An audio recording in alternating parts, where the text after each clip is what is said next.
Nous sommes donc en direct avec le secrétaire d'État au transport Jean-Baptiste Djebbari dans nos studios pendant une demi-heure. Vous venez d'entendre un point trafic, colonne vertébrale de notre antenne, et ce en direct 365 jours par an, jour et nuit. Des points trafic qui sont en ce moment plus nombreux sur toutes les radios de France, et pour cause. La circulation est très difficile depuis une dizaine de jours maintenant, conséquence des grèves dans les transports liées à la réforme des retraites. Vous avez choisi Radio Vinci Autoroute et nous vous en remercions pour parler aux automobilistes qui souffrent dans ces bouchons quotidiens, autour des grandes agglomérations notamment, et en découvrant les témoignages et questions qu'ils nous ont envoyés pour vous. Mais avant toute chose, pensez-vous que les automobilistes n'ont plus qu'à prévoir de subir ces problèmes de circulation faute de transport encore de nombreux jours, jusqu'à Noël peut-être? J'ai deux remarques d'auditeurs. Une de Martine, réunion familiale ce week-end, plus de train, l'obligation de prendre la voiture, les vacances de Noël approchent, pouvez-vous nous rassurer? Une autre question d'Yvan, le gouvernement est-il prêt à faire des concessions, et si oui, lesquelles? Alors, d'abord, bonjour à tous. Pour essayer de répondre simplement à ces questions, peut-être d'abord redire que le gouvernement, dès 2017, s'est engagé, au moment du programme présidentiel, à transformer notre régime commun de retraite. Un régime où on a 42 finalement spécificités, et le projet, l'engagement d'Emmanuel Macron, c'était bien d'avoir un régime unique qui verrait en solidarité les Français cotiser pour l'ensemble de la nation, parce qu'aujourd'hui vous avez un certain nombre de régimes qui sont déséquilibrés. Et si je prends juste un cas pour illustrer le régime de la SNCF, vous avez aujourd'hui 145 000 cheminots qui sont aujourd'hui actifs et qui cotisent pour 250 000 cheminots retraités. Et comme évidemment les cotisations des uns ne suffisent pas à payer les pensions des autres, vous avez chaque année une contribution publique de 3 milliards d'euros, c'est-à-dire que les contribuables français subventionnent en quelque sorte le déficit de ces régimes. Et ça fonctionne pour un certain nombre de régimes qui, c'est le fruit de l'histoire, se sont construits sur des logiques professionnelles, sectorielles. Et aujourd'hui, on est peut-être au bout de cette capacité-là, parce que simplement la France vieillit, qu'il faut recomposer la façon dont nous construisons les solidarités. Et puis par ailleurs, les régimes qu'on connaît actuellement, ils sont assez inégalitaires, notamment vis-à-vis des femmes, des carrières heurtées, de ceux qui gagnent dans des carrières linéaires le SMIC toute leur vie. Et donc nous voulons repenser un nouveau contrat social. Et c'est donc un des objets du débat aujourd'hui. Puis vous savez, nous envisageons de faire converger les régimes spéciaux de la RATP et de la SNCF vers le régime universel. Pour plein de raisons, notamment parce que aujourd'hui, moi je ne sais pas expliquer pourquoi un comptable de la SNCF peut partir à compter de 57 ans quand c'est par exemple 62 pour le reste de la population française. Et je ne stigmatise personne en disant cela, je dis juste que les régimes se sont construits comme ça et qu'aujourd'hui il faut repenser la façon dont nous construisons les solidarités. Et si je ne sais pas l'expliquer, j'imagine que beaucoup de Français ne le comprennent pas non plus. Et donc évidemment, ça crée des résistances. Et évidemment, certains syndicats défendent, et moi je le comprends bien, le maintien de leur régime spécial. Donc je leur dis que à la fois nous discutons avec un certain nombre de syndicats qui sont constructifs, progressistes, avec notamment la CFDT et l'UNSA à la SNCF, et que nous voulons le compromis. Nous avons d'ailleurs posé un certain nombre de garanties pour les cheminots à la SNCF, pour les agents à la RATP, pour qu'ils sachent très précisément s'ils sont concernés ou non par la réforme du régime universel. Et puis nous posons un certain nombre de garanties en termes de niveau des pensions, et nous espérons bien effectivement que d'ici au milieu de la semaine prochaine, on puisse voir le mouvement décroître, et que les Franciliens, les Français qui connaissent des situations de circulation très difficiles aujourd'hui retrouvent évidemment du trafic normal rapidement, et qu'ils puissent sereinement partir en vacances à Noël. Donc vous avez envie d'adresser à Martine et Yvan quelques messages d'espoir évidemment, pour le milieu de la semaine prochaine? Et moi je le dis, le gouvernement est dans l'ambition de construire un système solide pour les 40-50 ans à venir. Il est dans le compromis avec ceux qui veulent venir discuter. Et ce à quoi vous faites allusion, je le redis, c'est un syndicat, la CGT Cheminot, qui refuse tout projet de réforme et qui a dit vouloir continuer après Noël. Moi je le dis, il devra porter, ce syndicat, cette responsabilité devant les Français. Le gouvernement est à la recherche de compromis avec ceux qui veulent construire avec lui. En tout cas, pour l'instant, les conducteurs souffrent. Les auditeurs qui s'adressent à vous sont depuis 9 jours très souvent très ralentis, en particulier autour des grandes villes que dessert le réseau Vinci Autoroute. C'est à eux que vous êtes venus vous adresser, autour de Paris, bien sûr, mais aussi de Nantes, de Bordeaux, de Lyon, Toulouse, Marseille ou encore Nice. Certains nous ont donc raconté en quelques mots comment ils ont fait face depuis 9 jours, comment ils se sont organisés. Je vous partage quelques mots de Paul à Narbonne. 9e jour de grève, on prend notre mal en patience. J'ai déjà covoituré 2 fois depuis le début de la semaine. J'appréhende déjà les bouchons sur la route des vacances de Noël, mais faut prendre ça avec le sourire. Bon, sympa, Paul. Marc de Boulogne, point positif de cette grève, retrouver mon vélo, mais parce que j'ai la possibilité d'emprunter de nombreuses pistes cyclables, même si avec ce temps et ces températures, c'est pas toujours super agréable. Enfin, Charlotte de Valence, pour l'instant, je suis assez épargnée par les problèmes des transports. À Valence, ça roule comme d'habitude, mais bon courage aux Parisiens. Quelle est votre réaction à l'écoute de ces messages? Non, mais c'est évidemment particulièrement difficile en région Île-de-France. Aujourd'hui, ça s'améliore un tout petit peu. Enfin, c'est les jours qui viennent de passer, on a à peu près 50% du trafic bus à la RATP. Les tramways fonctionnent encore un petit peu mieux. Nous avons un ensemble de bus qui ont été mis, des bus en surplus qui ont été mis en œuvre par la région Île-de-France de manière à faciliter les rabattements vers Paris. Et puis, vous l'avez dit, il y a des offres de covoiturage qui ont émergé. Il y a un fort soutien public. Vous savez qu'aujourd'hui, si vous covoiturez, vous êtes entre guillemets rémunéré à hauteur de 4 € par trajet si vous êtes le conducteur, et vous pouvez être passager gratuitement. Donc j'encourage tous ceux qui le peuvent à se renseigner et à s'inscrire sur les plateformes pour bénéficier de ces offres et faciliter un peu leur trajet. Alors je vais vous faire partager dans quelques instants quelques messages également de covoitureurs. Je voulais revenir sur le cas du transport en car. Vous en avez d'ailleurs parlé sur une autre antenne ce matin. Pour revenir également sur l'exemple de notre réseau routier, celui de Vinci Autoroute, il y a une solution qui marche bien en région parisienne sur la 10 pour aider à la fluidité du trafic. Ces lignes de car express qui permettent depuis Dourdan de rejoindre les gares RER, bassins d'activité de Massy, d'Orsay. En moins de 30 minutes, elles sont empruntées chaque jour par 2600 personnes avec des rotations aux heures de pointe toutes les 5 minutes. Vous envisagez d'encourager ce type d'initiative autour d'autres grandes agglomérations? D'abord dire que notamment le car fonctionne plutôt bien, ce qu'on appelait les cars Macron. Entre les métropoles, on a vu une très forte demande, une demande supplémentaire, de même que pour le covoiturage. Et c'est vrai que nous avons essayé de faciliter, notamment autour de Paris, l'accès aux voies réservées pour le covoiturage et un certain nombre de cars, de manière à faciliter les accès. C'est le cas sur la 10, vous l'avez dit, sur la 12, sur la 6, sur la 1.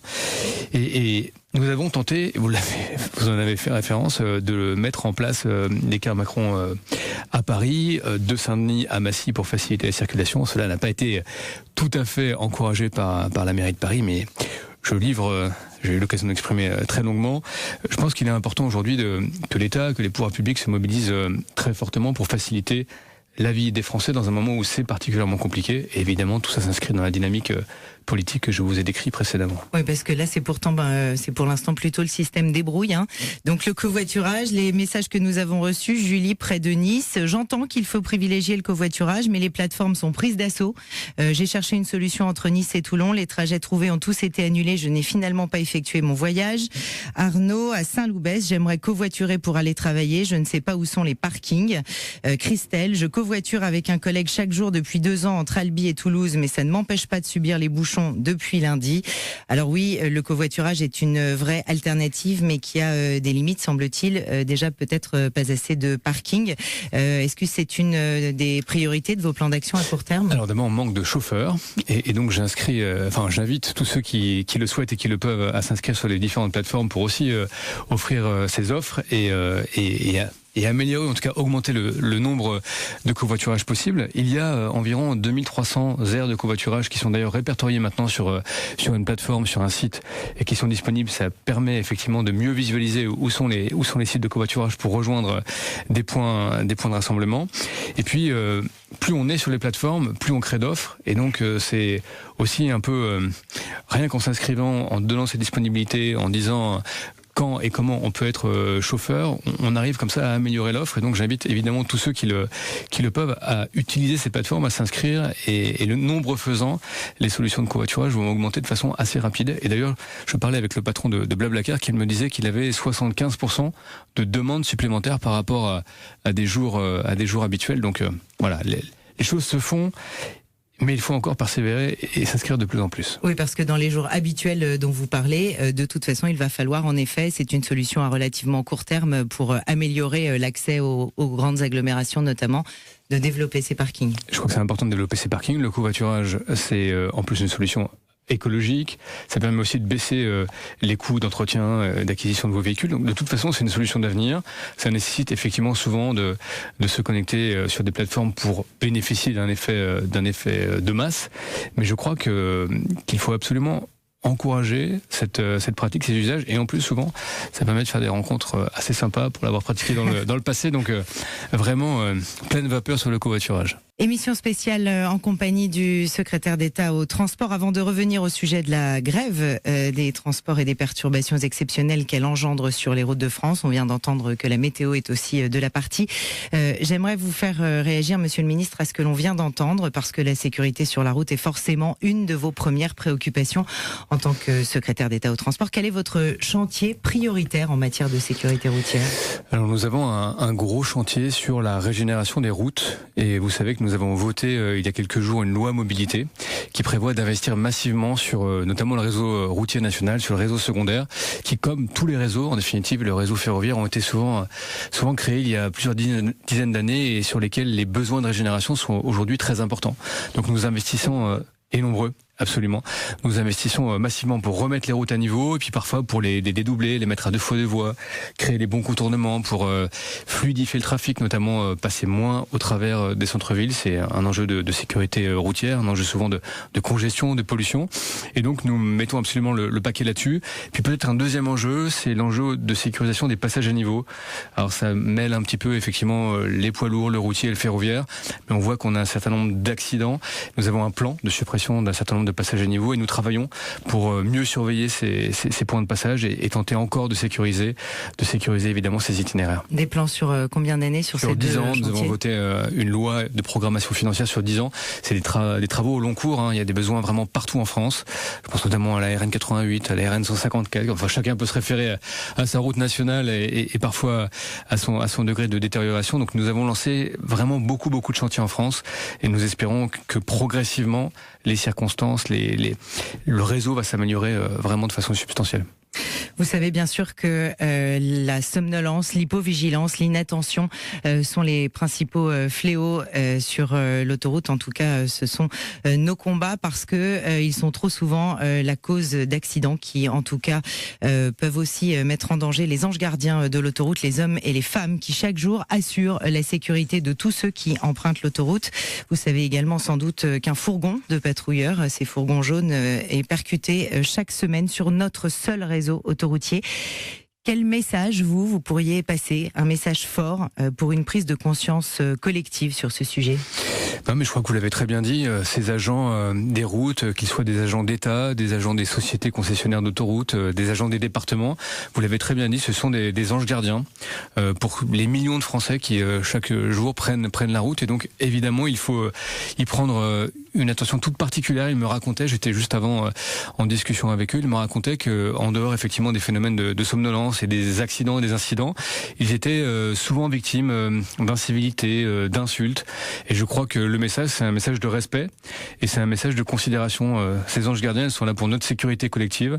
Ils font un travail qui est compliqué, avec des horaires de nuit, avec beaucoup d'heures sup, et donc je crois qu'il faut que chacun dans notre voiture, même si parfois on est dans les bouchons, même si c'est saturé, même si c'est embêtant, il faut qu'on ait à cœur de les respecter, parce qu'ils font un travail pour notre sécurité collective. Et on doit être en permanence très attentif sur la route et imaginer que tout cela peut arriver à chacun d'entre nous. C'est ça la conscience collective. Revenons à notre sujet. On a entendu toute la semaine des records battus de kilomètres de bouchons, et ce, quelle que soit l'heure. Il y a un autre chiffre qu'il faut peut-être rappeler. 75% des Français utilisent, hors contexte de grève, leur voiture chaque jour pour aller travailler. Ce sont les chiffres de l'étude Ipsos de mars dernier sur les Français et la fracture de la mobilité dans les territoires. Des chiffres qui montent à près de 90% en milieu périurbain et rural. Monsieur le ministre, on entend beaucoup parler d'investissement dans les transports collectifs, mais ces chiffres prouvent que la route et l'autoroute restent des infrastructures prioritaires pour tous ceux qui sont contraints de vivre très loin de leur travail. Quel message vous leur envoyez aujourd'hui à eux qui roulent déjà beaucoup tous les jours, mais qui ces derniers temps galèrent encore un peu plus ?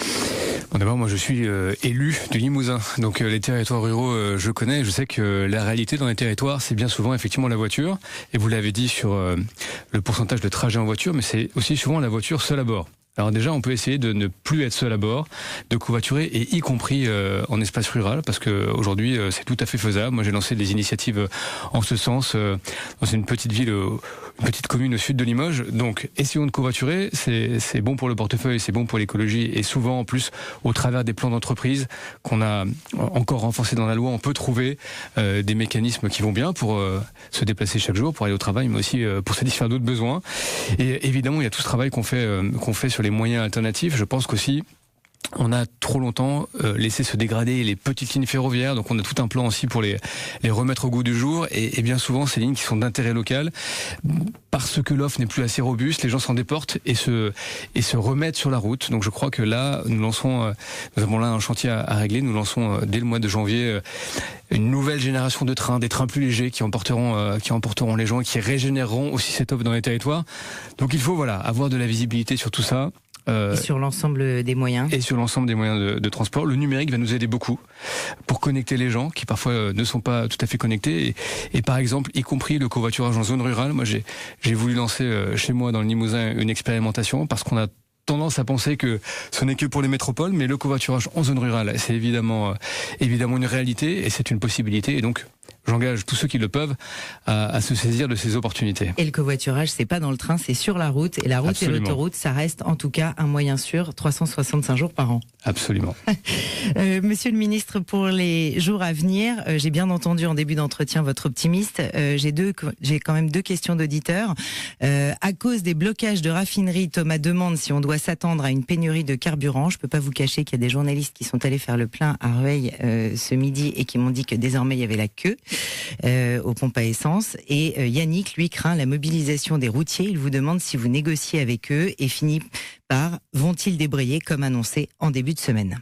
Alors, sur les raffineries, je crois qu'il faut rassurer les Français. Il n'y a pas besoin d'aller faire votre plein, de se précipiter. Faites votre plein si vous en avez besoin, mais il n'y a pas de problème d'avitaillement, de ravitaillement des stations-service. Et c'est justement le fait de se précipiter pour faire le plein en amont qui crée la congestion, et bien souvent qui crée en plus ensuite un début de pénurie. Donc faites votre plein quand vous en avez besoin. Et sur les routiers, nous discutons depuis très longtemps avec eux. Les routiers, ils ont des besoins qui sont bien définis. Ils veulent de la stabilité fiscale, ce que je leur ai promis, et nous l'avons inscrit dans la loi pour les 3 prochaines années.